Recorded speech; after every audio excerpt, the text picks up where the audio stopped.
March is a very important day for many reasons. We've had a lot of important days lately, but this is a meeting and a group of people that are doing an unbelievable job in a thing called crime, and in particular, violent crime. Today we're going to be discussing it, and I watched as a very incompetent mayor from Chicago said, well, what do they know? They only arrested 9 people. I said, 9 people? We didn't arrest 9 people. We actually arrested a total of well over 1,000 people. We took hundreds of guns away from young kids that were throwing them around like it was candy. We apprehended scores of illegal aliens. We seized dozens of illegal firearms. There have been 0 murders. It sounds sort of terrible to say. It's embarrassing. I did this over the weekend. I'm making a speech, and I acted like I was so proud as I said, we've had 0 murders in the last week. And some of these people were from foreign countries. They said, that doesn't sound so good. And I said, well, it doesn't sound good, but Washington was the most dangerous place in this country. And now, you know what? It's probably the safest place in our country. Everyone's starting to come here. The restaurants now you can't get in. Many of them closed because they couldn't open with crime. Everybody before me is happy what I'm doing. Most of you won't say that because you're radical left. The newspapers are so dishonest. The press is totally dishonest, but that's all right. We've gotten used to it. And we won in a landslide, so they obviously lost their power. I mean, it's impossible to imagine that when you get 97% negative stories, purposely negative stories, even though you've done 97% positive things, that you could win an election in a landslide, winning all 7. Think of it, all 7 swing states, winning by the popular vote by millions of votes. We had it fantastic. The best is your districts. Out of 3,000 districts, I guess we won 3,500. We won 2,750, and they won 500. And that's, to me, the best of all. And we had tremendous in every way, the election. And it's hard to believe you can do that when you have a corrupt media. But many of you are corrupt, and it's nothing we can do about it. But we keep winning, and we're going to keep winning. And this whole story on crime is incredible that the Democrats wouldn't be with us. So the mayor of Chicago, I watched him this morning, he said, Trump doesn't know what he's talking about. He only apprehended 9 people. Well, number one, that's false. It's thousands. We'll get into that. But more importantly than anything, we took guns away. We have some of the worst career professionals out of the country already. They've been taken out of the country, and some are in solid confinement because these were killers. We arrested some very bad people. And in the last 11 days, again, I hate to say it because it sounds so ridiculous, but in the last 11 days, we've had no murders. And that's the first time that's taken place in years, actually years. We always have a murder a week. They call it a murder a week. You come here from Iowa, you come here from Indiana, you come here from Idaho, because you're so proud of your country, you love your country, and then you get murdered, your son gets murdered, your daughter gets murdered, you get murdered. See the media, you get murdered. Many of you have been mugged in Washington, you just don't want to talk about it. And I know that every time I do this with you almost everything, but every time I do this with you people are saying to yourselves, he's right, and then you write a negative story. But we are doing an incredible job. The people behind me are amazing. We're working very well with the Washington police, as you know. The D.C. National Guard is unbelievable. We're also getting tremendous help from Secret Service. And we are at a point where Washington is booming again. People are pouring in like we haven't seen for years. Nobody wanted to come here. They didn't want to come here and get murdered. I have a friend of mine who has a very successful son. And I said, where is your son going to be this weekend? He said he's going to Washington with his friends. I said, really? Yeah, he's wanted to do it for 4 years, but he couldn't do it because it was so unsafe. And he's a tough kid, too. It's so unsafe. And he ended up staying 3 nights, going out to restaurants all 3 nights. He said it was so beautiful, so peaceful, because all the criminals are either arrested or they're hiding. And we're finding the ones that are hiding. So I want to thank everybody standing behind me. Because they are really, Gaddy, you've been unbelievable, by the way. They have done an unbelievable job. They're working 24 hours a day.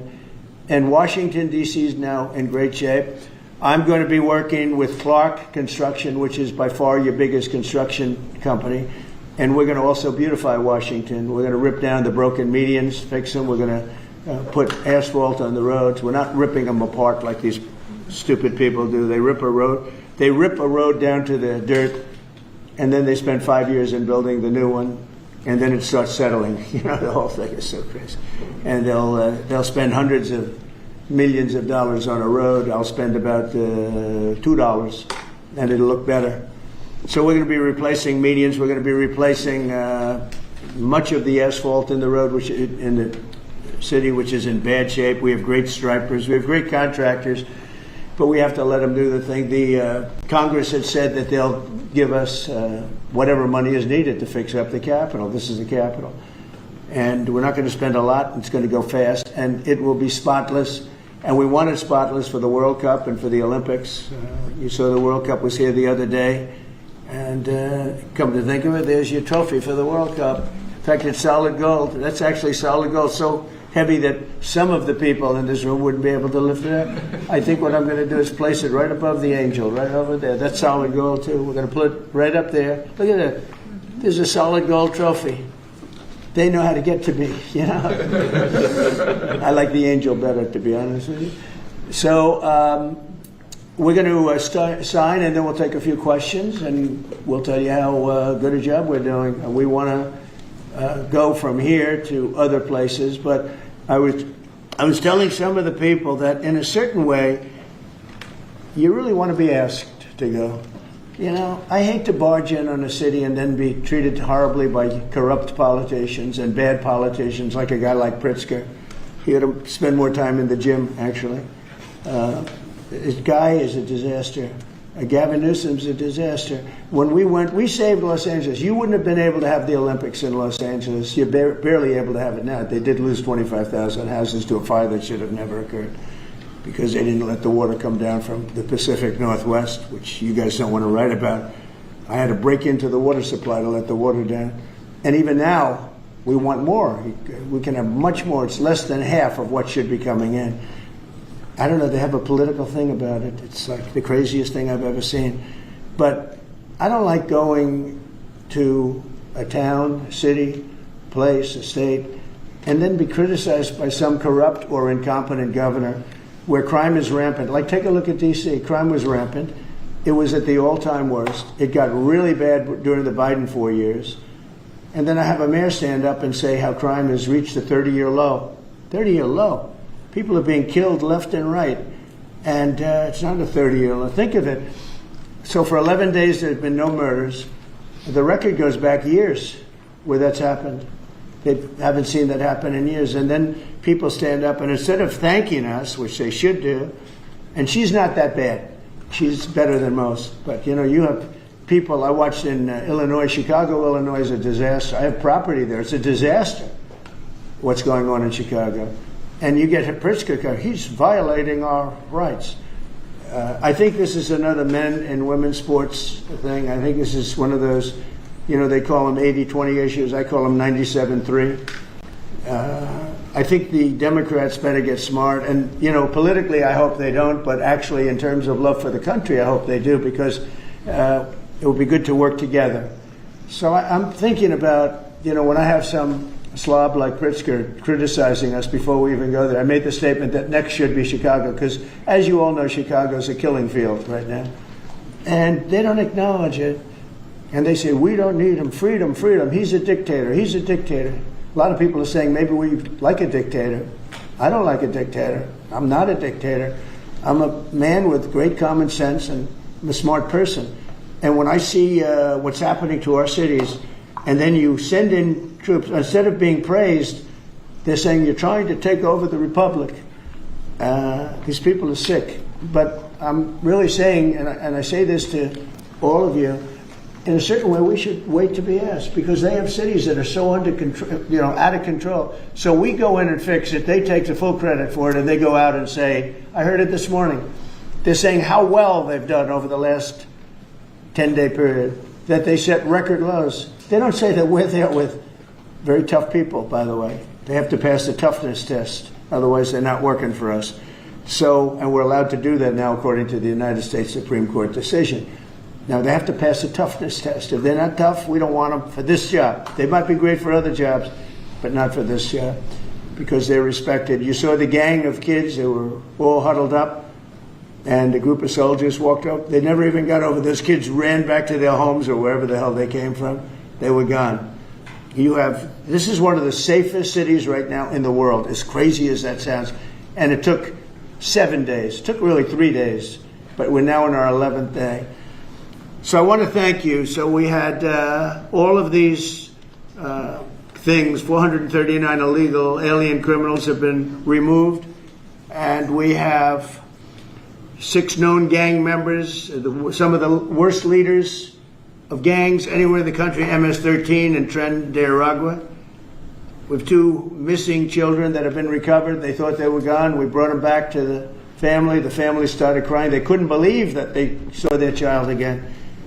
49 homeless encampments have been removed. Like we have the head of South Korea coming in a little while, the president, and he drives down the street. Already, his people have told me, he said, what happened? It's so clean. We always came here, it was filthy dirty with homeless and papers all over the road. That's the other thing. Those roads are swept immaculate. But they're going to be much better in a few months when we put a topping on them. They're going to look like they're brand new when we get rid of those rusty old medians that have been crashed into 1,000 times, and they don't fix them. They just let them, they lay them down on the road and they sit there for months. But we don't do that. We don't run things. We run things like we run this. We like clean, we like beautiful, we like safe, and that's what we're getting.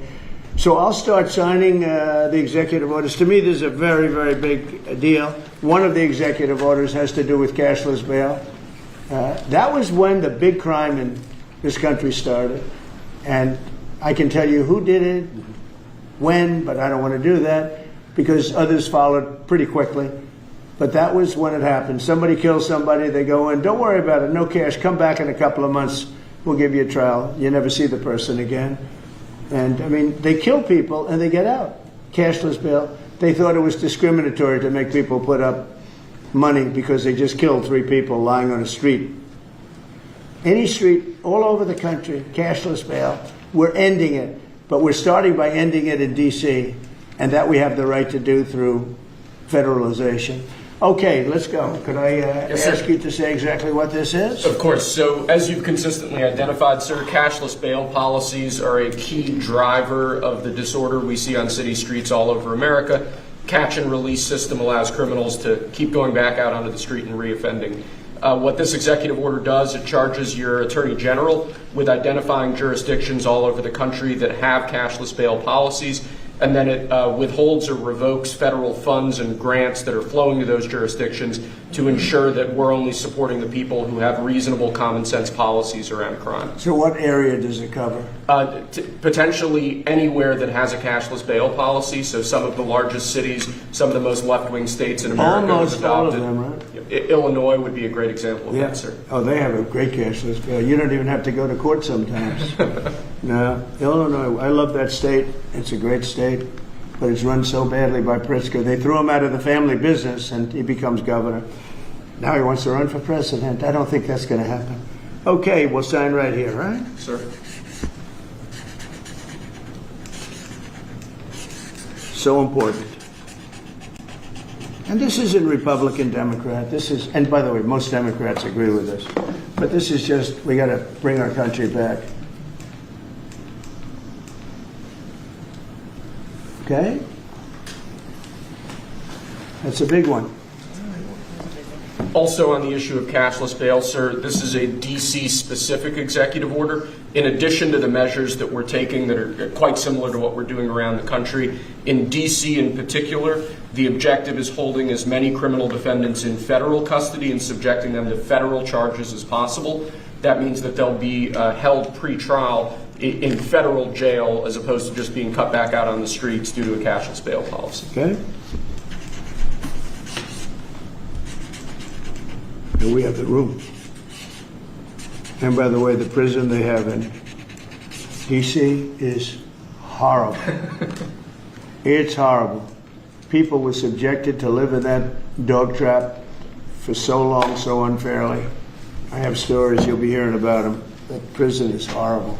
Okay? This is an executive order that contains a number of additional measures relating to crime and law enforcement in Washington, D.C. It charges, for example, your Secretary of Defense with establishing specialized units in both the D.C. National Guard and the National Guard units around the country, specifically trained and equipped to deal with public order issues. It charges all of your various federal law enforcement agencies with hiring additional personnel to allow them to surge personnel to Washington, D.C. to deal with the current emergency here. It does a number of other things in that space, and it also asks the Attorney General to look at D.C. Metropolitan Police general orders that have currently impeded law enforcement efforts in the city, and to potentially look at unwinding those that are stopping the police from doing their job effectively. And are we going to ask this to be codified by Congress, all of these things? I think we could potentially, yes, sir. I think so. I think we should. I think we'll get it. I think Democrats will vote. Well, it's hard to believe that they might not, but I think Democrats will actually vote for this.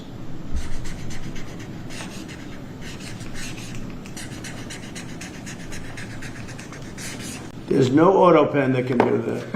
Right? Look at that, Pam. Is that a good signature? Seriously, is that a good signature? Who can write like that? Nobody. I don't know. That's the other thing. I assume we're looking at the whole auto pen scandal. Sir. Because the person that ran it said he spoke to it briefly twice about nothing. That means that all those pardons that he gave to some very bad people, very unpatriotic people, very evil people, it looks to me like those pardons are worthless. Because, number one, you shouldn't use an auto pen, very specifically. But if you do, it has to be a very good reason.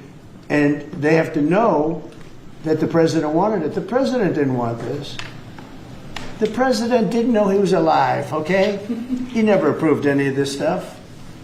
He wasn't for open borders and all the other things. He was never for open borders. I've known Biden a long time. He was never very sharp, but he was never in favor of open borders and all of the other things he did to destroy our country. Let's go. Lastly, sir, this is an executive order on flag burning. It charges your Attorney General. Would you listen to this? This is very important. Flag burning. All over the country, they're burning flags. All over the world, they burn the American flag. And as you know, through a very sad court, I guess it was a 5-4 decision, they called it freedom of speech. But there's another reason, which is perhaps much more important. It's called death. Because what happens when you burn a flag is the area goes crazy. If you have hundreds of people, they go crazy. You can do other things. You can burn this piece of paper. But when you burn the American flag, it incites riots at levels that we've never seen before. People go crazy. In a way, both ways. There are some that are going crazy for doing it. There are others that are angry about them doing it. Do you want to discuss that? Sure. So what the executive order does, sir, it charges your Department of Justice with investigating instances of flag burning, and then where there's evidence of criminal activity, where prosecution wouldn't fall afoul of the First Amendment, and instructs the Department of Justice to prosecute those who are engaged in these instances of flag burning. And what the penalty is going to be, if you burn a flag, you get 1 year in jail, no early exits, no nothing. You get 1 year in jail. If you burn a flag, you get, and what it does is incite to riot. I hope they use that language, by the way. Did they? Yeah, incitement is incite to riot. And you burn a flag, you get 1 year in jail. You don't get 10 years, you don't get 1 month. You get 1 year in jail, and it goes on your record. And you will see flag burning stopping immediately, just like when I signed the Statute and Monument Act. 10 years in jail if you hurt any of our beautiful monuments. Everybody left town. They were gone. Never had a problem after that. It's pretty amazing. We stopped it. But this is something that's, I don't know, in a certain way it's equally as important. Some people would say it's more important. Because the people in this country don't want to see our American flag burned and spit on. And by people that are, in many cases, paid agitators. They're paid by the radical left to do it. You talk to these people, they don't even know, half of them don't even know what they're doing. They say, I don't know, they gave me money to do this. I see the same things that you do. They're bad people. They're trying to destroy our nation. That's not working, because I think our nation now is the most respected nation anywhere in the world by far. You saw that with the European leaders on Friday. You saw that with NATO, where they agreed to go from 2% no pay to 5% fully paid up, trillions of dollars paid, where they respect your president to a level that they jokingly call me the president of Europe. They call me the president of Europe, which is an honor. I like Europe, and I like those people. They're good people. They're great leaders. And we've never had a case where 7 plus really 28, essentially 38 countries were represented here the other day. 38 European countries were represented. European and other countries were represented. And it was a great meeting. But your country is respected again. I say it all the time. 1 year ago, our country was dead. Everybody said it. We had a dead country. We were not going to survive. Now we have the hottest country anywhere in the world. So it's an honor to be involved. And this group has a lot to do with it, right behind me.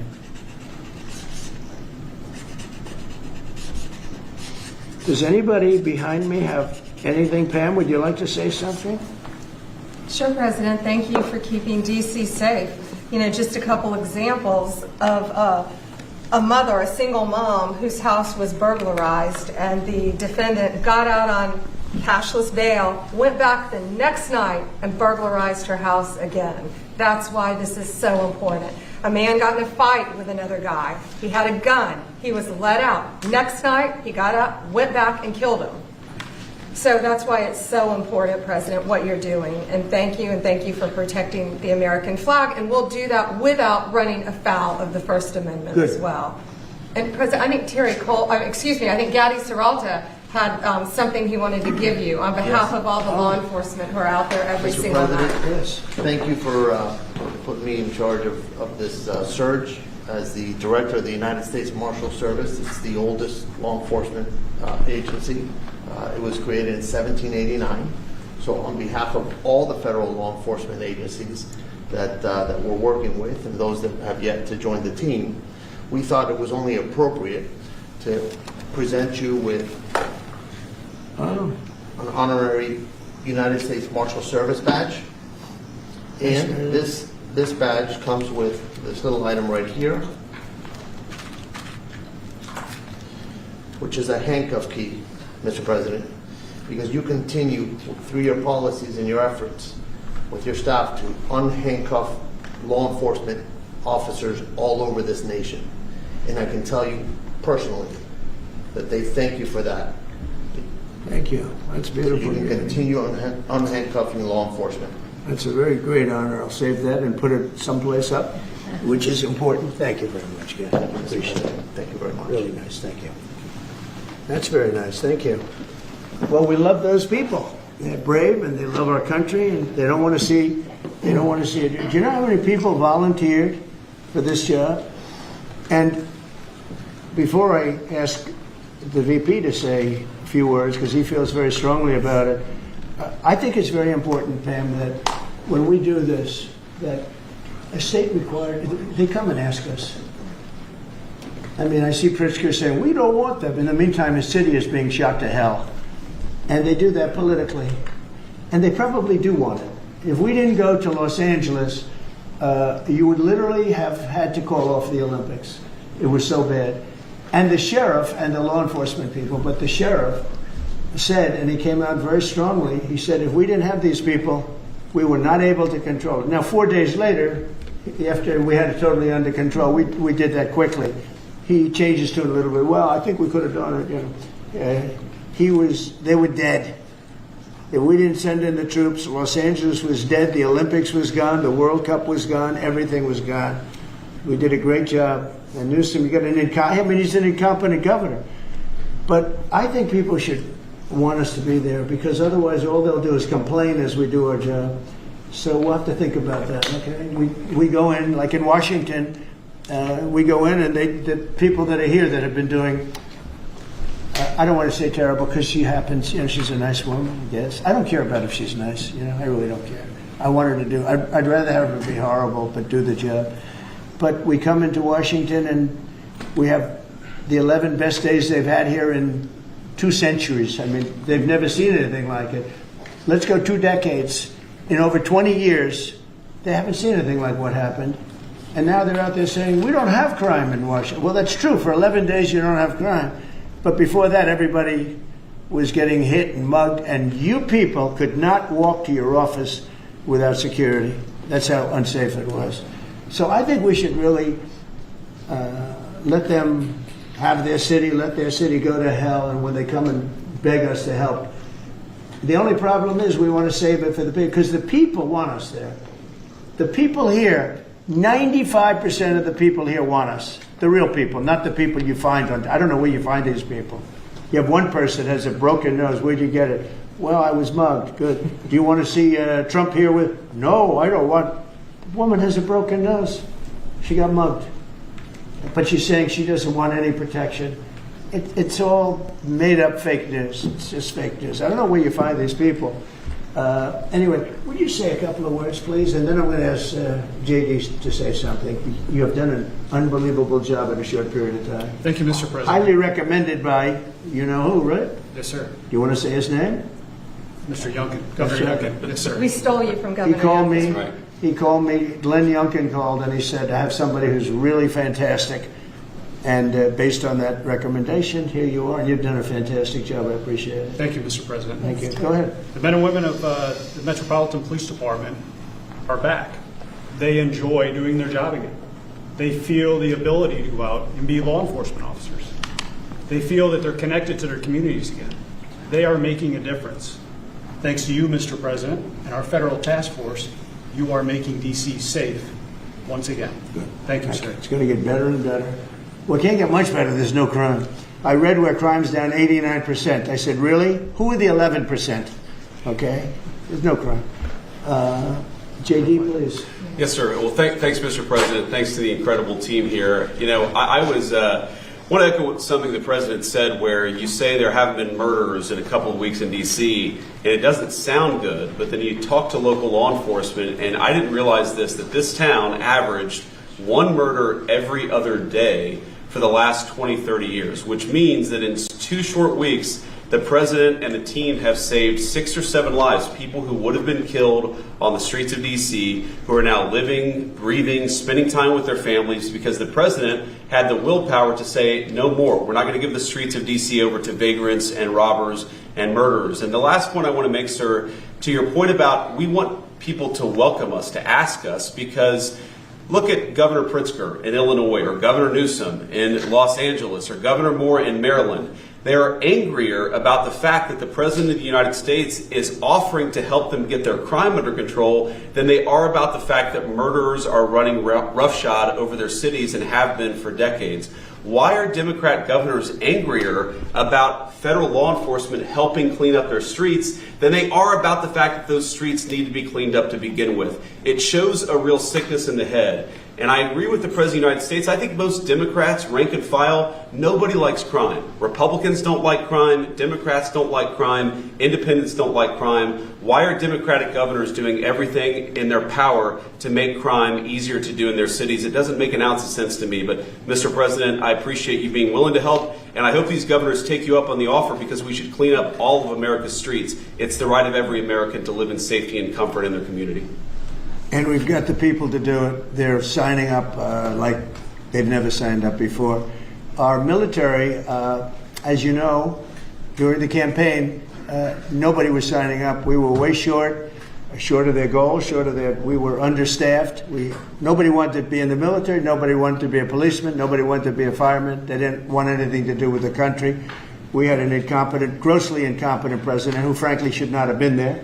He should have never been there. The damage he did to this country is incalculable. I mean, just what he has done. So much of our effort are getting murderers and jailbirds and people out of this country who are drug dealers at the highest level. So much of the energy of people that he let in, it was an unforced error. But I don't think they think it's an error. But I don't believe he believed it. It was the radical lunatics that surrounded this guy at this desk, who are brilliant people, but with the wrong philosophy. There were some brilliant people, but they're evil people, and they're going to be brought down. They have to be brought down because they really hurt our country. But we're getting it back very quickly. And I'll tell you something, our country's Now it's stronger. I think we're more respected than we've been respected in 100 years. It's a whole different ballgame. JD, could I ask you, Yes, sir. You gave a stat on murders here. What were the numbers? You said in a short period of time how many people were murdered? Local law enforcement told me, sir, that in the past 20 or 30 years, D.C. has averaged a murder every other day. That's, 200 murders a year, 150, 250, but about every other day a person has been killed on the streets of Washington, D.C. We've been doing this for 2 weeks. 0 people killed. That's real lives saved that the media and, frankly, the entire Democratic Party should be saying, thank you for saving lives instead of attacking the President of the United States for doing so. When a person, unfortunately, will probably happen at some point, when a person's murdered in D.C., it's going to be the biggest story maybe in history. Right? Yes, sir. Somebody was murdered in D.C. Trump is failing. No, we're not failing. We have a safe city. This is maybe the safest city in America right now. That's how good it is. And it would be nice to be appreciated. These people eventually, they're going to have to be appreciated for what they're doing. And they're going to have to be appreciated by the officials that are really happy when we go in because they've lost control of their place. Steve Miller, please, say a few words. Thank you, sir. So just to, first of all, follow up on what the Vice President said. No police officer working in the city can remember a time in their lives when there has been no murders. You can work at the police department for 20 years, 30 years, your whole life. We've checked the records. No one can even find a record of being murder-free for as long as you've been murder-free under President Trump's leadership. Additionally, and the President spoke about this before, we've uncovered, in the process of uncovering, a massive scandal in Washington, D.C. with the doctoring of crime stats. And the Department of Justice, under the Attorney General, is leading the effort to uncover this. But when we ultimately share the results, it will stun you. The extent to which, even though D.C. had the worst crime in America, honestly measured, it dramatically understated how bad it was. There's even accusations that murders and homicides were reported as accidents instead of murders. I mean, this is how severe the manipulation of the crime data has been in this city, and it will all be uncovered and it will all be brought to light. I've had a chance to spend some time, as did everyone here, with the police officers in the city. Members of the public are going up to them and thanking them, just overflowing with gratitude, because for the first time in their lives, they can use the parks, they can walk on the streets. You have people who can walk freely at night without having to worry about being robbed or mugged. They're wearing their watches again. They're wearing jewelry again. They're carrying purses again. People had changed their whole lives in this city for fear of being murdered, mugged, and carjacked. It is a literal statement that President Trump has freed 700,000 people in this city who were living under the rule of criminals and thugs. And the last thing I'll say is that under the efforts of Terry, to my left and many here, what they found also is that the street criminals here in Washington, D.C. were doing business directly with the transnational criminal cartels, the foreign terrorist organizations. So not only was the city being run by these criminal thugs, but they were working with some of the most dangerous terrorist organizations on the planet to traffic weapons and drugs into this city. And what we are uncovering every day is shocking to us, and we look forward to sharing all the results with you. But President Trump, your leadership has uncovered some of the great public safety scandals of our life, and now because of you, people are safe and free for the first time ever in this city. Thank you very much, Steve. In Los Angeles, Beverly Hills is, a great place. I have a house there. I had a house there. I used to spend a lot of time there. And a great place. Do you know that I have friends, they leave their trunk open for their car because they know they're going to be vandalized. They don't want the trunk ripped off in order for them to steal what's in the back. They leave the doors open so when they go in to steal the radio or whatever they take, that they don't rip off the door. They leave the doors totally open so the criminals, when they go and open the door, they'll have to break the windows and kill the car in order to steal whatever it is in the car that they're looking for. And that's at a level that nobody's ever seen before. Nobody lives like that. I have another friend, he has a garage, and in order to save his garage door, he leaves it open so that people can just walk into his garage, take whatever they want, and leave. But all the cars so many cars, I've been told this by many people, stars, big people, they leave their doors open so the doors aren't destroyed by these criminals. All over Los Angeles this is taking place. And you know that. I mean, you've heard that. Christy, could you say a few words, please? Sure. Well, Mr. President, I think one of the most impactful statistics that you used today was of the 1,000 arrests that have happened already so far, 439 of them were illegal criminals, which means they never should have been in this country to begin with. That they were in this country, invaded over our southern border or our northern border or maritime seas, and then they committed crimes against the American people. So by getting those individuals incarcerated, we've stopped those violent crimes from happening here in the city. And sir, they do. Exactly like Stephen was talking, they have ties to cartels. They have networks across this country and other cities. So by what you're doing here is going to have a ripple effect in Miami, in Chicago, in other cities, because you're grabbing those networks and giving us information and targeting information to go and get more criminals across this country. So thank you for the work that you're doing. We have ICE and CBP, Federal Protective Services, Secret Service, HSI, all of our officers are working with all the other agencies every day here in DC, and they're so proud to have this kind of partnership. So they're so glad that you're letting them do their jobs again. And I don't know if you've heard, sir, but the recruitment campaign for ICE, when we were going to hire 10,000 new officers, we've got over 130,000 people that have applied and raised their hands and said they want to work with ICE. So no matter what the fake news says or what the media says about ICE not having support, they've got incredible support from the American people. People want to join them and help them do what they're doing to make America safe again. So thank you for the I was going to say that our recruitment drive, so it was dead. During the campaign, they couldn't get, every story was the Army can't fill up, the Marines, none of them could fill up. They were way behind. We couldn't get anybody to go into the military, couldn't get any police. We have just set records on everybody wants to be in, everybody wants to go in. And we're taking incredible people. I mean, the level of, because of the Supreme Court, it's based on merit. It's all based on merit now. It's not based on anything else. You got to, if you need strong people, you have to get strong people. It's all based on merit. But we're setting records in the Army, Navy, Air Force, Marines, the Coast Guard. One of my favorites, because I happen to have created it, Space Force. We're very proud of Space Force. It's amazing what it's doing. We're leading in space now. China was killing us. Russia was beating us. China was killing us. We're now killing China. We are leading in space by a lot because of Space Force. So we're very proud. But everybody wants to go in. We went from not, and you know how bad that is for the spirit when every story that you were writing a year ago was that nobody wants to go into the military anymore. And if you're in the military, you know how deflating that is? You go home to your family. Nobody wants the job that you have. Well, now it's the opposite. Everybody wants to be there. And that includes police and fire and everything else.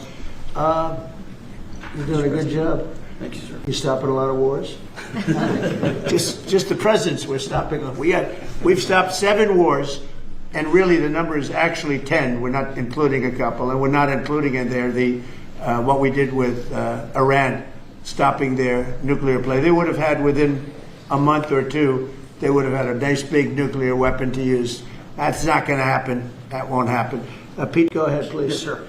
Well, Mr. President, thank you very much for your leadership, and the Defense Department is proud to be a part of this task force. Just like we have been down at the southwest border, where crossings are at 0. We've got national defense areas where we're working with Border Patrol to secure the southern border for the American people. Just like Los Angeles, where ICE officers deserve to do their job without being attacked, we're really proud to be a part of defending the nation's capital and ensuring it is safe and beautiful and working with law enforcement. And Mr. President, let me tell you, the morale of the troops, getting out there talking to them, they love this mission. They're grateful to be doing it, whether they're DC National Guard or other state National Guards.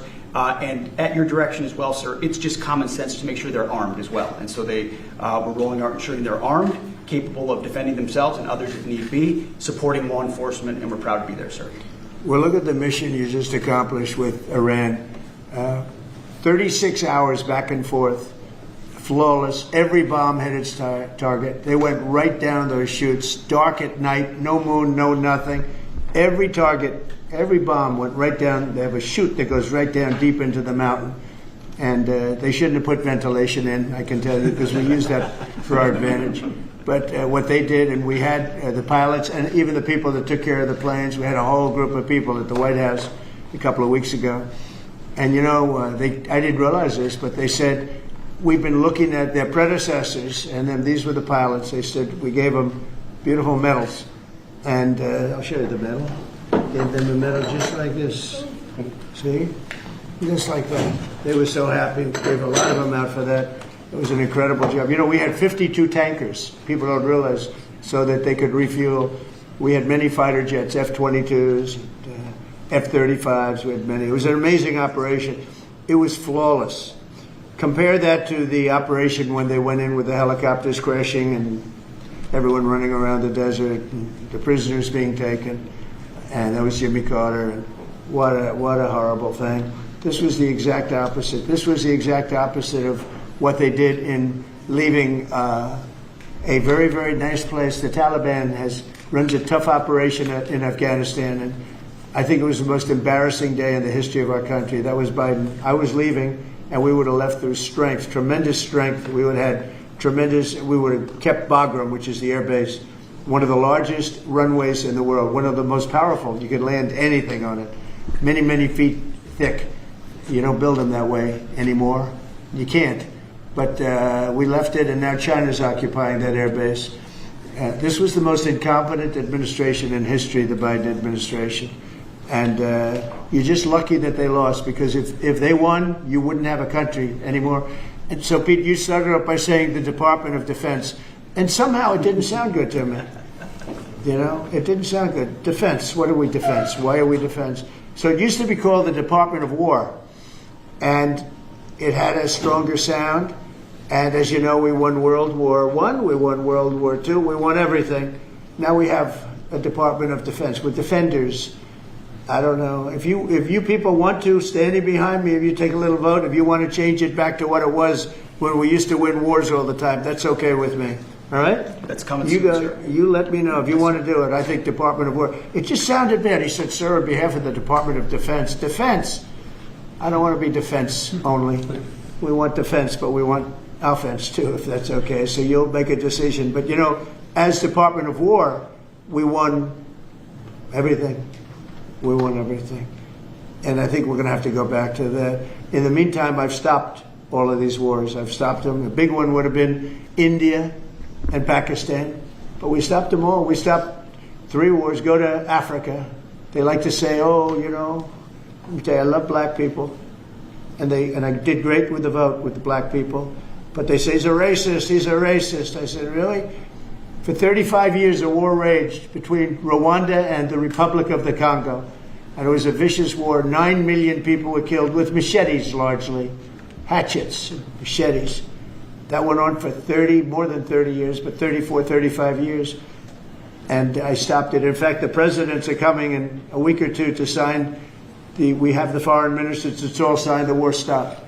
But I got it stopped and saved a lot of lives. The Congo. That's deep into deepest, darkest Africa. I got that war stopped. Nobody else could have done that. We did a lot of jobs. We did a lot of wars were stopped that nobody thought would even be possible. And I'll tell you what, the war with India and Pakistan, that was the next level. That was going to be a nuclear war. They already shot down 7 jets. That was raging. And I said, you guys want to do trade? We're not doing any trade. We're not doing anything with you if you keep fighting. You got 24 hours to settle it. They said, well, there's no more war going. And I used that on numerous occasions. Trade. I used I used whatever you had to use. But we got 7 of them stopped.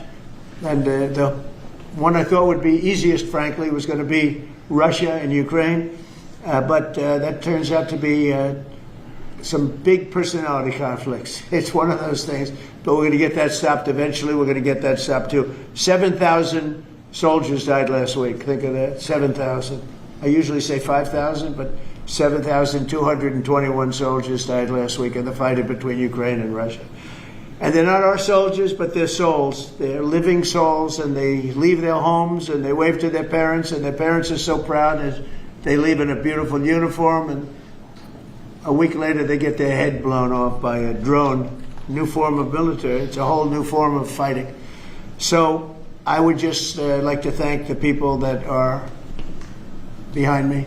Thank you very much. You've done a fantastic job. I appreciate it very much. We're doing a real job, and I'm so proud of DC. I passed it 2 days ago, and all the garbage is off the streets. It's terrible. I came in a month and a half ago. I'm driving down and I see garbage all over the place. The streets were a pigsty, like I won't use the city's names, but you know what I'm talking about. There are plenty of them outside of this country and inside of this country. Baltimore is a horrible, horrible deathbed. It's a deathbed. I know Governor Moore said, oh, he wants to take a walk with me. He meant it in a derogatory tone. I said, no, I'm the President of the United States. Clean up your crime and I'll walk with you. But it's tremendous crime. But he was trying to be derogatory. He doesn't have what it takes. But he's trying to be derogatory. And I met him at the Army-Navy game. They said, oh, there's Governor Moore. He'd love to see you. He came over to me. He hugged me, shook my hand. You were there. He said, sir, you're the greatest president of my lifetime. I said, but it's really nice that you say that. I'd love you to say it publicly, but I don't think you can do that, so it's okay. But no, sir, you're doing a fantastic job. I want to just shake your hand. Thank you very much, Governor. That was it. And then every time I see him on television, he's knocking the hell out of me. So, but that's all right. That's called politics. But Governor Moore's he's doing a bad job.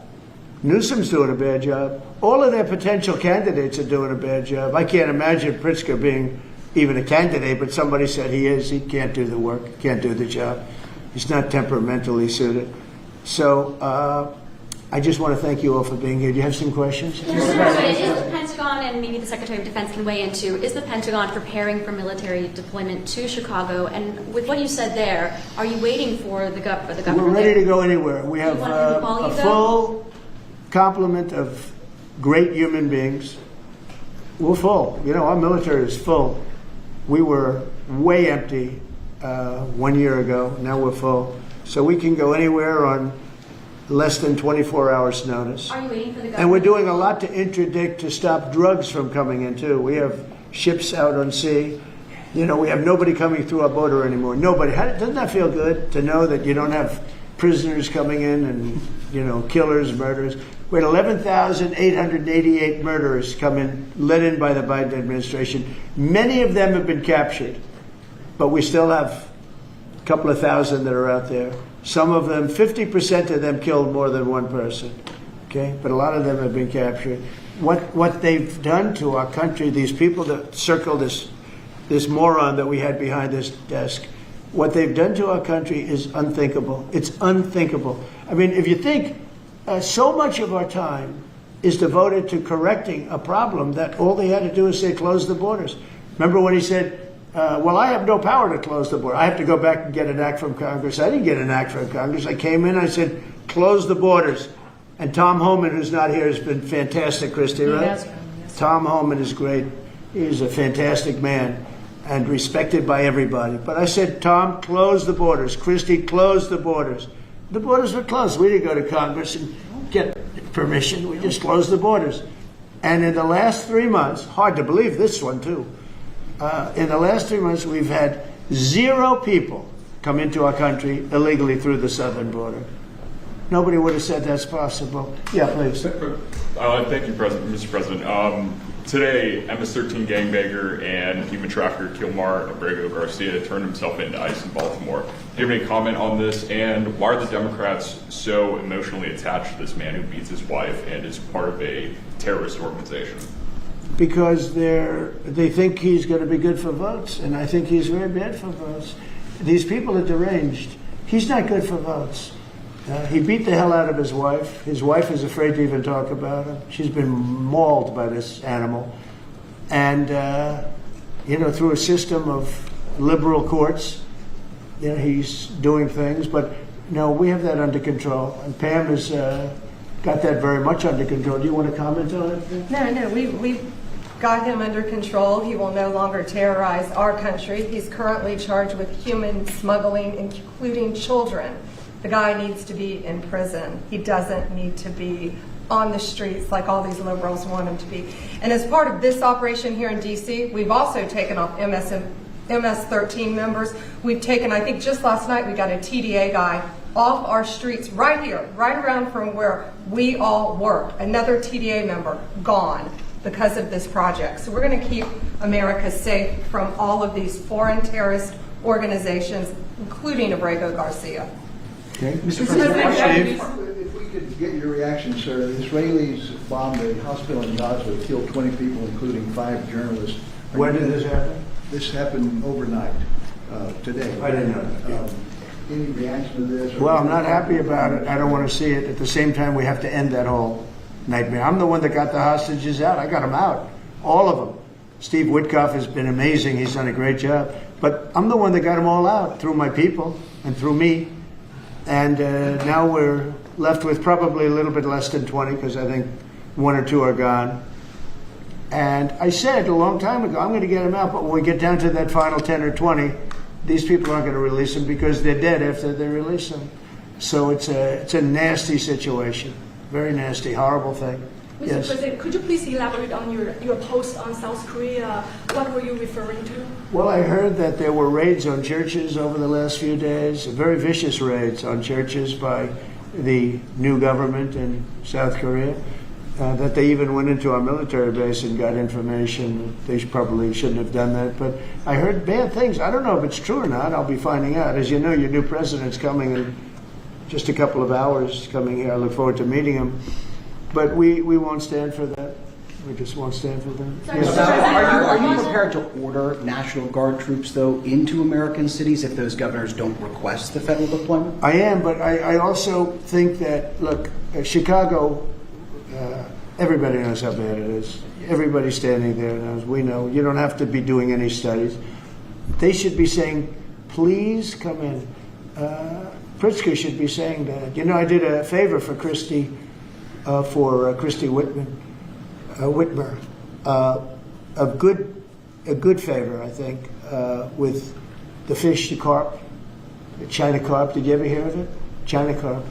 And it's taken over your Great Lakes. You know about that, right? And she came and she wanted to know if it's possible for us to do something about it. And I said, well, I'll do. But I think it's appropriate that the person from Illinois, the governor from Illinois, asks also. It's a tremendously expensive project, actually. It's invasive. It's horrible what's happened. And we can do it with GSA and various people. But we can do it. We're going to just have to see what happens, okay? We're going to have to see what happens. Do you believe that you have the legal authority? But the governor of Michigan came, was very respectful, asked for it. She's done a good job. I did that. I opened the Air Force Base, kept it open for F-35s and various planes, F-22s too. I did that for the state of Michigan at her request. And I will, and also at our congressmen. We have congressmen that are unbelievably pro-Michigan up there. But some of this stuff, like the lakes, the Great Lakes, this is a big problem that nobody ever talks about. Most of you probably have never heard of. We have a pretty violent fish that comes from China, China carp, Chinese carp. And you see them jumping out. They jump into boats and they jump all over the place. They've got a lot of energy. And there's a way of getting rid of them. It's very expensive. And I didn't get a request from the governor of Illinois, who is affected maybe more than anybody else, right? And I think until I get that request from that guy, I'm not going to do anything about it. And I feel the same way about crime. We go in, we will solve Chicago within 1 week, maybe less, but within 1 week we will have no crime in Chicago, just like we have no crime in D.C. But, I don't like to go in and do it and then have somebody stand up and say what a great job he's doing on crime. And we don't want the military in our state. We don't want the military. Do you understand? Do you understand that? Yeah, these governors will say. So I don't know. So we're going to have a little meeting. I think, I feel like we go in and we do it, like here. To a lesser extent with the mayor. She hasn't been terrible, but she hasn't been, exactly saying, oh, great. She did say last night, I heard her say that, well, we really don't want the military in D.C. Well, that's, not very nice, I guess. That's a little bit of a hit. But she's not as bad as some. We saved Los Angeles, and all we did is get criticized by this idiot that's running the state into the ground, right, where people are leaving. He should be thanking us, and he should be requesting us to be there. And the governor of Illinois should be. Chicago's a disaster. And the governor of Illinois should say, President, would you do us the honor of cleaning up our city? We need help. They need help. They need help. So are you But waiting without that request, We may wait. We may or may not. We may just go in and do it, which is probably what we should do. The problem is, it's not nice when you go in and do it and somebody else is standing there saying, as we give great results, say, we don't want the military. They need help badly. Chicago desperately needs help. Just look at the crime statistics. Look at the statistics that JD said about, even I didn't know it was that bad. That's terrible. But all I know is we're being celebrated because we went an entire week. Now it's 11 days. We went an entire week without a murder. And I said, boy, that sounds terrible. I didn't know how to, I actually made a speech. I didn't know how to say it because it's a great number. It's a great thing. But it sounds so bad. I mean, supposing you're from a foreign country which is properly run and they don't have murders and things, right, so much, or in some cases virtually at all. And you have somebody saying, I'm proud to announce that nobody was murdered in the capital of the United States this week. It sounds terrible. Well, but Mr. President, Gavin Newsom, you've mentioned Gavin Newsom on crime. Gavin Newsom, yes. Is there a federal mechanism you're hoping to use to fight back against his redistricting constitutional amendment, or is that Well, I think I'm going to be filing a lawsuit pretty soon, and I think we're going to be very successful in it. We're going to be filing it through the Department of Justice. That's going to happen. And we're also going to be filing a lawsuit on blue slipping. You know, blue slips make it impossible for me as president to appoint a judge or a U.S. attorney because they have a gentleman's agreement. It's nothing memorialized. It's a gentleman's agreement that's about 100 years old, where if you have a president like a Republican and if you have a Democrat senator, that senator can stop you from appointing a judge or a U.S. attorney. In particular, those are the two, I guess anything, but those are the two that are very important. So we have numerous states where we have unbelievable people. Now, Jay Clayton was just approved in the Southern District, but he was so good. He was a top student, top schools, top everything, went to Sullivan and Cromwell, became the head of Sullivan and Cromwell, came down here, was Securities and Exchange Commission, ran it for 4 years during my term, like impeccably, beautiful job. He did an incredible job. And we went to court, and the judges, Democrat judges, voted that he could. That's the only way you get by it. But generally speaking, you can't do that because you'll have judges from the other party. So Jay Clayton just got approved, and he's in, but he didn't get approved by the senators. He got approved by the court system in New York, which was a great thing. And I had a big victory in New York, I might add. I saved myself $500 million with a fake, corrupt attorney general, a really corrupt person with a corrupt judge who was disgraceful, and they're being mauled right now by everybody. It's so corrupt, and it kept business out of New York. Stuff like that. But the appellate division vacated all of that stuff that you read about, and we're going to do a big number on that whole thing. You can't have a corrupt court system. You can't have that. You have to have borders, and you have to have a free press. Otherwise, you don't have a country. But you'll be hearing about the blue slipping, because if you have not, you don't need two senators. You just need one Democrat senator with a Republican. The only person that I can get approved are Democrats or maybe weak Republicans, but we don't want that. But the only person I will be able to get approved in any of those states where you have a Democrat I can't get a U.S. attorney. I can only get a Democrat U.S. attorney. And this is based on an old custom. It's not based on law, and I think it's unconstitutional, and I'll probably be filing a suit on that pretty soon. Yeah, please. During the campaign, you called Kamala Harris a communist, but the Biden-Harris administration, they never called for nationalizing a private company with the federal government like you're proposing with Intel. What do you say to some who say this is a bit hypocritical, and is this the new way of doing industrial policy? Yeah, sure it is. I want to try and get as much as I can. If people come in and they need something, as an example, as a real estate person, if I have an agreement and I have any form of a stopgap where I can stop somebody from doing something, right? I have a covenant in an agreement, and they come to me and they say, would like to do something, but you have us restricted. if I do that, they usually have to pay. Now, in the case of Intel, it was interesting, but I hope I'm going to have many more cases like it. Intel came in. I met with the gentleman. I had a lot of respect for him. He came in under a little bit of a cloud.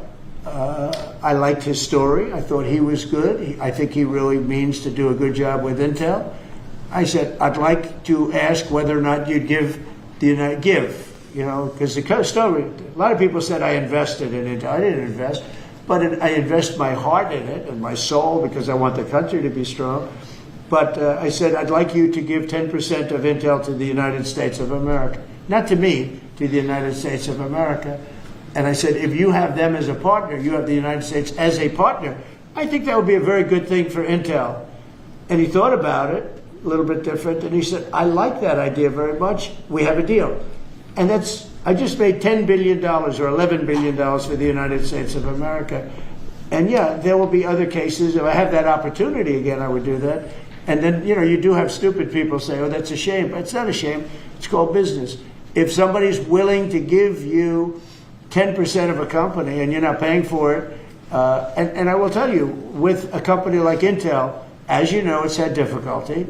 I want them to do well. I want them to do well anyway, but I want them to do well in particular then. But isn't public ownership of a private company a new way of doing business in the business of the United States? Isn't that what you were sort of projecting? So are tariffs. So, as you know, the stock market went up almost 1,000 points on Friday. And it went up not because of this very, I think, terrible, hello? Who is that back there? All right, get out of the room. It went up because of something much different. It went up because it was announced, CBO announced the numbers, and as you know, they gave no credit to tariffs. They said they made a mistake, that the trade deficit will be reduced because of Trump's tariffs, will be reduced by $4 trillion, right? Is that what they said, right?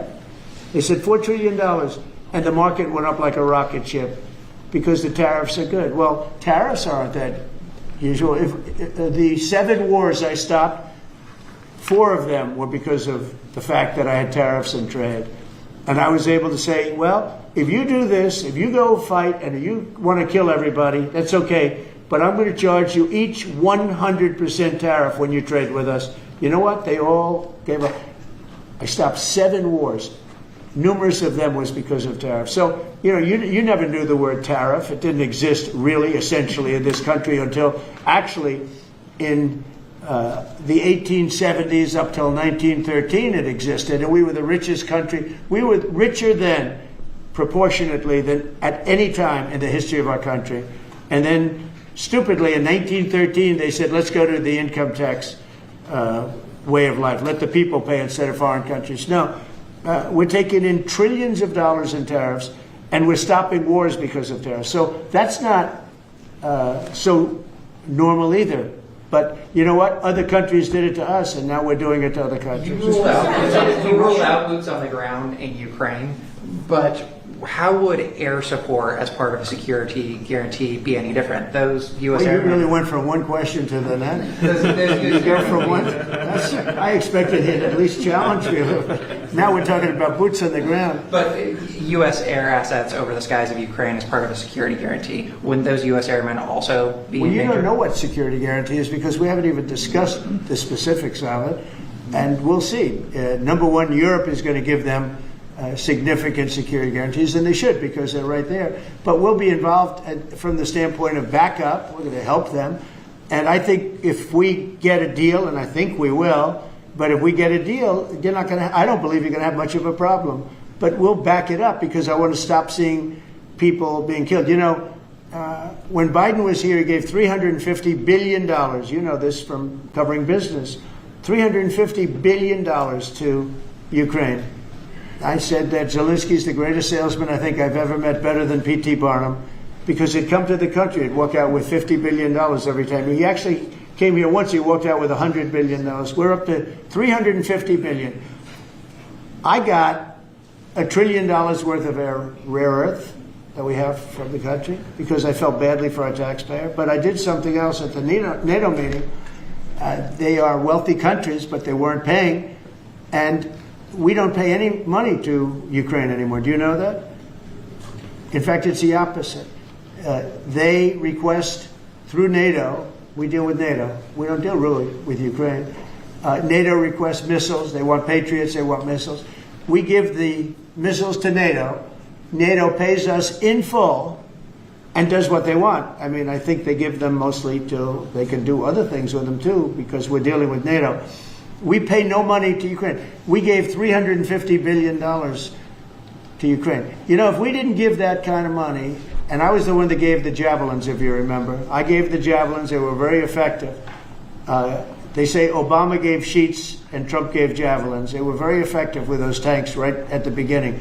But you would have never had a war if I were president. You would have never had a war. Just to finish, we spend no money on Ukraine anymore. We were getting fleeced by a president that didn't know what he was doing. To be honest, I don't blame Ukraine. I mean, if they come and ask for $100 billion, then they get it. But we were in for $350 billion. Now, we make money. I don't want to make money on Ukraine. I want the war to end because I want to save all those lives. I want to just save. But just so you understand, we're no longer losing money on that thing. We were losing money hand over fist. And now we don't lose any money. Now we sell weapons to NATO. Because NATO agreed, because of me, to go to 5%. They had 2% and didn't pay. Now they have 5% and they're all paid up. So they have trillions of dollars and they give us that money. But I really want the war to end, and we're going to get it ended. Mr. President, this is a historic summit here with Ukrainian President Zelensky and European leaders all met here with you at the White House. You said you wanted to get this done bilateral as soon as possible. Have you spoken to Putin since last Monday? Yeah, I have. What is your conversation? Every conversation I have with him is a good conversation, and then unfortunately a bomb is loaded up into Kiev or someplace, and then I get very angry about it. I think we're going to get the war done. It's tough. I thought that would be, of the 7 that I settled, I thought that would be the easiest of the group. See, you never know what's going to happen. You know, war, strange things happen in war. The fact that he went to Alaska, our country, I think was a big statement that he wants to get it done. That was not easy for him to go to Alaska, you know, for him to come here. But the fact that he showed up on a very successful day, it was a very successful day for other things. Because, you know, we're also talking about missiles, nuclear. We're talking about a lot of different things. We're talking about limiting nuclear weapons. We'll get China into that. We have the most. Russia has the second most, and China has third, but China is way behind, but they'll catch us in 5 years. We would like to denuclearize. It's too much power, and we talked about that also. That's part of it, but we have to get the war over with. On Baltimore, sir. Thank you. On Baltimore, you said that you are going to have to reconsider bridge funding. Is that contingent on Westmore cleaning up the streets? No, we were very generous to him on a bridge. You know, a boat ran into a bridge and the bridge came down like I've never seen anything. The boat was just, it just shows you the mass of that boat, the power of that boat. You know, people were up on that bridge, painters. They were painting the bridge and they were watching it happen. And they thought they were very safe. They all died. They were painting the bridge, can you imagine? And they watched the boat. The engines were off, and they watched the boat, and the power of that boat, the mass of that boat, went right through that steel just like it was nothing. It's amazing. It's called mass. Mass is a big deal. But the mass of that boat, those people all died. But they thought they were totally safe. They were eating their lunch. They were, you know, whatever. They were watching it. They could have gotten off. Somebody did a very good job. A police officer called in and said, close the bridge, and he did it with power. Get everybody off the bridge, close that. That guy should get a medal because he stopped the bridge. A lot of people would have died, a lot more people would have died. The ones that died were the workers on the bridge. And they thought there was no danger because, you know, it's a big steel bridge. And it came down like toothpicks. It was incredible to watch that. It was just, and they died, they all died. But that police officer, again, the police do a great job. The police officer did an amazing job. And I heard the tapes. He would say, get everybody off. Most people wouldn't have said that. You know, when you see a thing like that, you assume it's going to, you know, tap the bridge and it's going to be rebuffed. The thing just came down. I've never seen anything like it. So he did a good job. In fact, I think we should get him in for a medal. The man that gave the warning, I listened to him. Everybody get off screaming. Everybody off. He had the sense to realize that this could be a catastrophe as opposed to a ship that's, because the engines weren't working, it was just floating. It's an amazing thing that a thing floating like that with no power just knocked it right down like it was nothing. So Let's do that. Let's give him a medal. I've been thinking about that. Mr. President, do you plan to investigate Chris Christie? Say what? Do you plan to investigate Chris Christie? Look, Chris is a slob. Everybody knows it. I know Chris better than anybody in the room.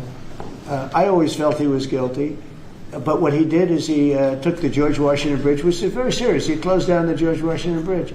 And you have medical people, you had ambulances caught up. This thing was closed down. And obviously he knew about it. But he blamed the young lady that worked for him and another person, and they got into a lot of trouble. She ultimately was, I don't know, exonerated, but she got out of it a little bit.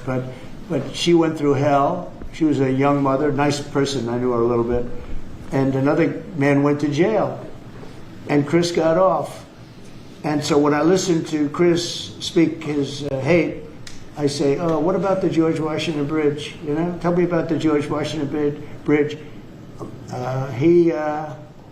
He blamed other people, but he knew all about it. So no, I don't know if they want to look at it. It's not for me. If they want to look at it, they can. You can ask Pam. I think we have other things to do, but I always thought he got away with murder. Mr. President, do you plan to make an endorsement in the Texas Senate race between Ken Paxton and John Cornyn? Well, I'll make up my mind. I like them both. The worst situation I have is when I have two people that I get along with well. I hate it. And they all want the endorsement. You know, I'm almost 100% of the people I endorse win. It's a great honor. And I got, as you know, I got the largest vote in the history of Texas by far. Nobody's ever gotten more votes in the last election. I think in all the elections, the 3 elections.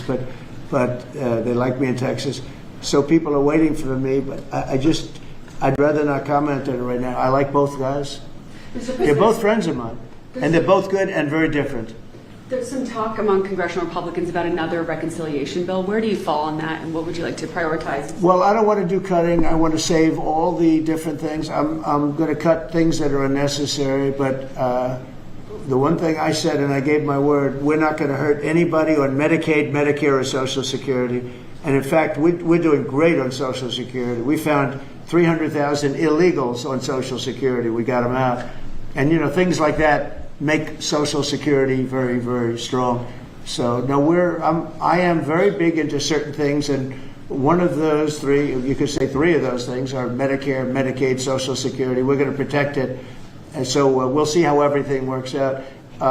If we're talking about rescissions on other things, I'm always open to cost cutting. If we can cost cut, I like it.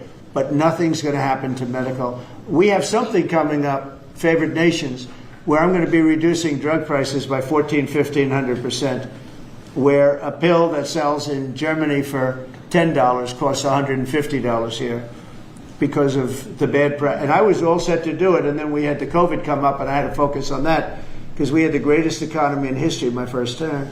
I will tell you that we are going to be doing numbers on the cost of drugs in this country that I'm not talking about a 20% decrease, which would be great. I'm talking about 1,000% decrease. We're talking about where a product would sell for $80 in Germany and $1,300 here. And we're not going to do that. We were subsidizing the entire world, and we're not doing it anymore. I informed the drug companies. I informed the world. And if the world wants to, if countries in the world don't want to go along, then I'm going to put tariffs on those countries, and we'll make more money. But they have to go along with it. So this is moving along rapidly. Dr. Oz is in charge, Bobby's group, and they're doing very well. And we're getting great cooperation from the drug, because the drug companies know it's unfair. You know, for years they'd say, well, we had to do research, and we had to do. I said, I don't care. You had to do research for these other countries also. They are ready to go. And I'm ready to go. And you know, if I pull that off, there's no way a Republican will lose an election. There's no way. All right, one more question. Steve, what's his guy? He's the nicest guy I know, and he asks the most vicious questions. Why do you think President Putin is so reluctant to meet with President Zelensky? Because he doesn't like him. He doesn't like him. You know, they don't like. I have people I don't like. I don't like to meet with them. Sometimes I do like to meet with people I don't like. So how do you get them together? They don't like each other, really.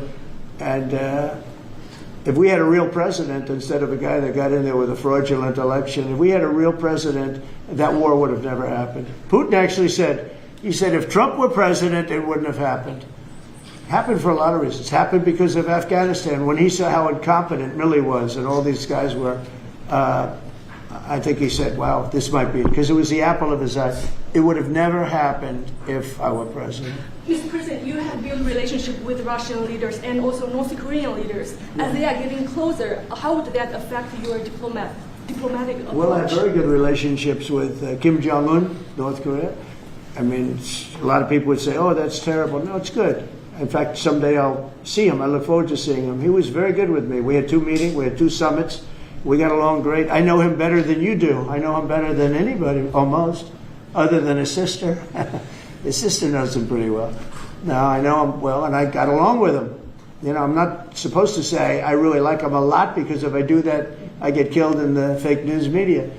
But I got along with him very well, and we had no problem. If at the time Hillary Clinton won the election, you would have had a nuclear war. You would have had a nuclear war. We're not going to have a nuclear war. Once that happens, it's over. We're not going to have a nuclear war. No, but Kim Jong-un will meet at some point. I look forward to it, actually. But you notice that since I came into office, you haven't had a problem with him. It hasn't been, you know, he tests lots of rockets. He does have great capability, I will say that. But I think a lot of good things are happening for our country, a lot of really good things. And the thing we're here today to talk about is crime, and specifically in D.C. I am so proud of what these people, every one of them, what they've done in D.C., because to literally stop crime on a button. I'd walk down that street right now. If I were, friends of mine are going out to dinner now. They haven't gone out to dinner in 4 years. They were petrified. Half the restaurants closed because nobody could go because they're afraid to go outside. Now those restaurants are open, and new restaurants are opening up. It's like a boomtown. It's a great thing to see, and I'm very proud of the people behind me. Thank you very much, everybody. Thank you, President. Thank you, guys. Thank you, guys. Thank you, guys. Thank you. Thank you.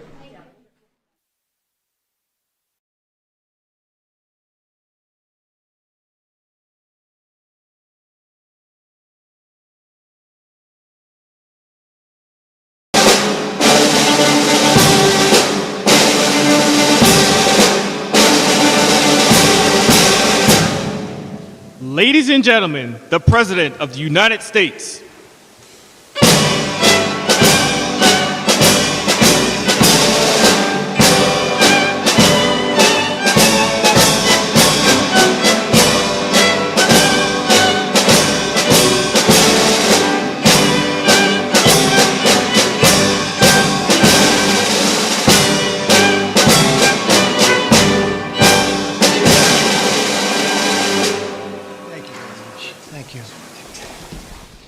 Please. Nice crowd. I even hear a young, beautiful voice in the background, and that's good. That makes us all feel young. I want to thank everybody for being here on the 200th day in office. This is 200 days already. Time flies. But we have a country that's the hottest country right now anywhere in the world. A year ago, it was in a lot of trouble. It's the hottest country, and a lot of the people in this room made it that way. Perhaps the most successful and consequential first 200 days, they say, of an administration in history. So let's hope they keep saying it. There they are right there. I hope they keep saying it. But even more importantly, this is also National Purple Heart Day, and we're here to honor and celebrate the unyielding patriotism and grit and devotion to America's Purple Heart veterans is great emotion and great love. The Purple Heart dates back to August 7th, 1782. That's a long time, when General George Washington awarded a heart-shaped purple cloth to 3 soldiers for outstanding gallantry and service in battle. This afternoon, we're joined by dozens of Purple Heart recipients and their families, and just as General Washington did 243 years ago, today we give our everlasting thanks to you and your unbelievable families. We want to thank you very much for being here. It's my great honor.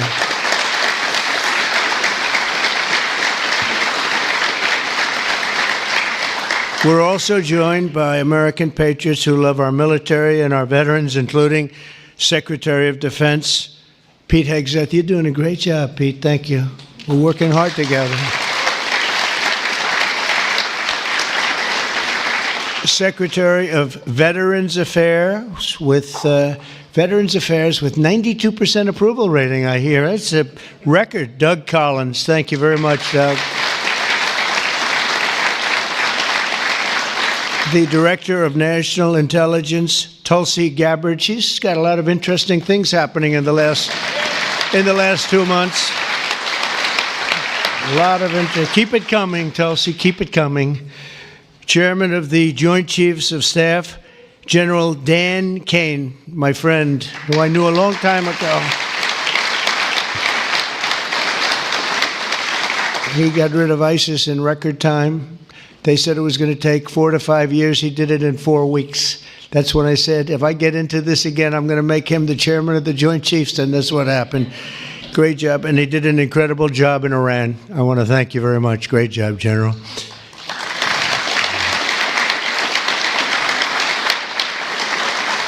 Deputy Secretary of Energy and Purple Heart recipient, James Danley. James, thank you very much, James. Great job. And we have a Medal of Honor recipient, Captain Paris Davis. Thank you. Where are you? Where might he be? Oh, look at you. You're better looking than I am, I'll tell you that. Thank you very much. Thank you very much. We're also joined by the Marine Corps veteran who co-managed my 2024 campaign, a fantastic talent in many ways after he was wounded in battle for our country in Operation Desert Storm, Chris LaCivetta. So where is Chris? Where is Chris? Chris, stand up, Chris. With your beautiful daughter, Victoria. Thank you very much for being with your father. It's very nice. Every Purple Heart tells a story of courage, sacrifice, and purpose. It speaks of a price paid for the soldier beside you, the country behind you, and the generations of Americans yet to come.